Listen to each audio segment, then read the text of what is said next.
اعوذ باللہ من الشیطان الرجیم بسم اللہ الرحمن الرحیم سورۃ بقرہ آیہ 151 کما ارسلنا فیکم رسولا منکم، جیسا کہ ہم نے تمہارے درمیان تم ہی میں سے ایک رسول بھیجا۔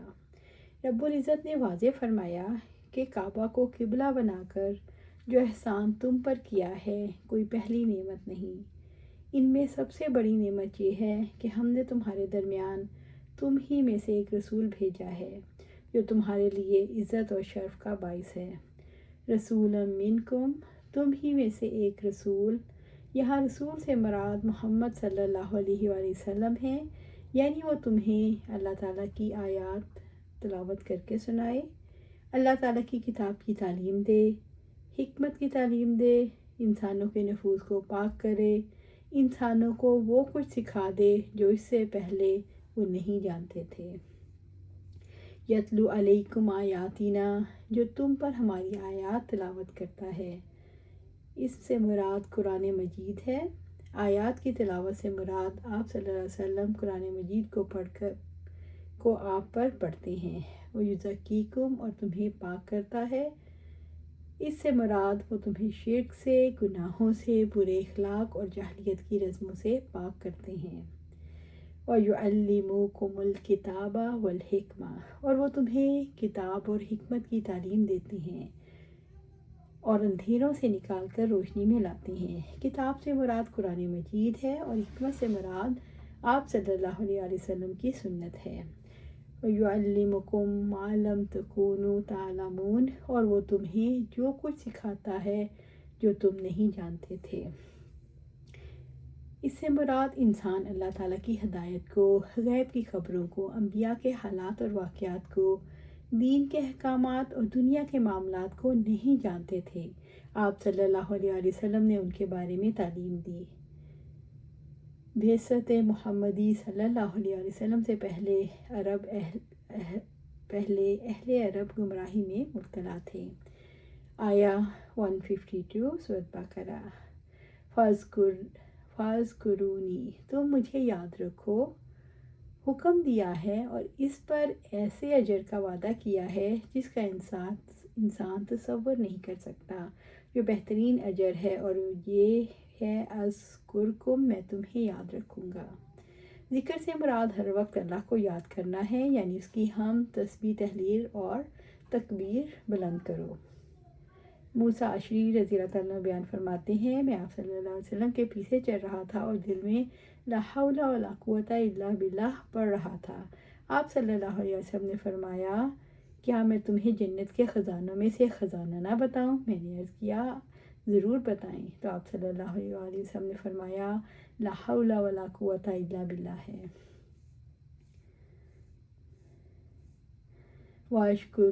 وَاشْکُرُوا لِی وَلَا تَکْفُرُونَ، اور میرا شکر ادا کرو اور میری ناشکری مت کرو۔ میرا شکر ادا کرو یعنی میں نے جو تمہیں نعمتیں عطا کی ہیں، جو تم سے جو کام، تکالیف اور مصیبتیں دور کی ہیں، اس پر میرا شکر ادا کرو۔ شکر سے اللہ کی رضا حاصل ہوتی ہے، ناشکری سے انسان حق شناس نہیں رہتا۔ انسان اپنے دل سے اللہ کا شکر ادا کر سکتا ہے، اس بات پر یقین کرتے ہوئے جو نعمتیں ملی ہیں رب العزت کی چاہت سے ملی ہیں، یہ اعتراف نعمت ہے۔ سورۃ بقرہ آیہ 153۔ یا ایھا الذین آمنوا استعینوا بالصبر والصلاۃ، اے ایمان والو، صبر اور نماز کے ساتھ مدد طلب کرو، یقیناً اللہ تعالیٰ صبر کرنے والوں کے ساتھ ہے۔ یا ایھا الذین آمنوا، اے وہ لوگو جنہوں نے اپنے رب کو، اس کے وعدوں کو سچا مانا، استعینوا، مدد مانگو اس پر جس کا آپ سے مطالبہ کیا گیا ہے، ثبات، ذکر اور شکر پر، اور کفر اور نسیان کے چھوڑنے پر صبر کے ساتھ مدد مانگو۔ نفس کو مرغوب چیزوں سے روکنے کی مشقت برداشت کرنا اور خواہشات میں گرفتار ہونے سے نفس کو بچائے رکھنا صبر ہے۔ مشکلات اور مسائل میں ایمان والوں کو ستایا جاتا ہے، یہ موقع واضح کر دیتا ہے کہ کون حق پر جمع رہنے والا ہے اور کون پھسل جانے والا ہے۔ اس مرحلے پر جو ثابت قدم رہتا ہے وہ حق پر ہے۔ ان اللہ مع الصابرین، یقیناً اللہ تعالیٰ صبر کرنے والوں کے ساتھ ہے۔ دنیا میں صبر کرنے والوں کی مدد کرتا ہے، جو اس راستے پر چلنا چاہتا ہے اسے چلنے کی توفیق دیتا ہے، صبر کی وجہ سے معاملات میں آسانیاں پیدا کر دیتا ہے۔ سورۃ بقرہ آیا 154۔ غزوہ بدر میں 14 مسلمان شہید ہوئے۔ ان کے وارث حسب طبیعت انسانی ان کا رنج رکھتے تھے، ان کا ذکر کرتے ہوئے کہتے فلاں شخص مر گیا، فلاں قتل ہوا، ان کو ملال ہوتا تھا۔ ادھر کفار نے یہ بھی کہنا شروع کیا کہ یہ لوگ ناحق ایک شخص محمد صلی اللہ علیہ وسلم کے پیچھے جان دیتے ہیں، اس لیے مسلمانوں کے شہداء کو مردہ کہنے سے جو ان کے حق میں باعث رنجیدگی ہو روکنے کے لیے آیت نازل ہوئی۔ وَلَا تَقُولُوا لِمَن يُقْتَلُ فِي سَبِيلِ اللَّهِ أَمْوَاتٌ، اور جو لوگ اللہ کی راہ میں قتل کیے جائیں تم انہیں مردہ نہ کہو۔ اللہ تعالیٰ نے ہر طرح کے حالات میں صبر کرنے کا حکم دیا۔ اس کی ایک صورت اللہ تعالیٰ کے راستے میں جہاد کرنا ہے جو نفس پر گراں گزرتا ہے۔ بل احیاء، بلکہ وہ زندہ ہیں۔ انسان اپنی من پسند چیز اس وقت چھوڑتا ہے جب اس سے زیادہ محبوب چیز حاصل ہونے کی امید ہو۔ اللہ تعالیٰ نے یہاں بشارت دی کہ جو اللہ تعالیٰ کا کلمہ بلند کرنے کے لیے جنگ کرتا ہے تاکہ اس کا دین غالب ہو اور اس کے سوا اس کا کوئی اور مقصد نہ ہو، تو اپنی محبوب زندگی کو کھو نہیں دیتا بلکہ اسے زندگی سے زیادہ کامل زندگی مل جاتی ہے۔ سبحان اللہ۔ سورۃ بقرہ آیا 155۔ وَلَا نَبْلُوَنَّكُمْ بِشَيْءٍ مِّنَ الْخَوْفِ وَالْجُوعِ وَالنَّقْصِ مِّنَ الْأَمْوَالِ وَالْأَنفُسِ وَالثَّمَرَاتِ، اور ہم تمہیں ضرور آزمائیں گے کسی قدر خوف اور بھوک سے، مالوں، جانوں اور پھلوں کے نقصان سے۔ اللہ رب العزت نے خبر دی ہے اپنے بندوں کو ضرور آزماتا ہے تاکہ سچے جھوٹے، صابر اور بے صبرے کے درمیان فرق واضح ہو جائے۔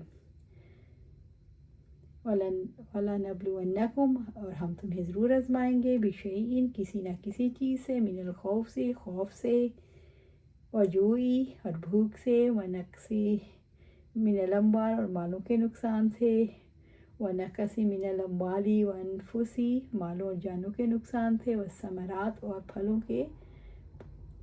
پھلوں کے نقصانات سے مراد فصلوں اور پھلوں کا نقصان ہے۔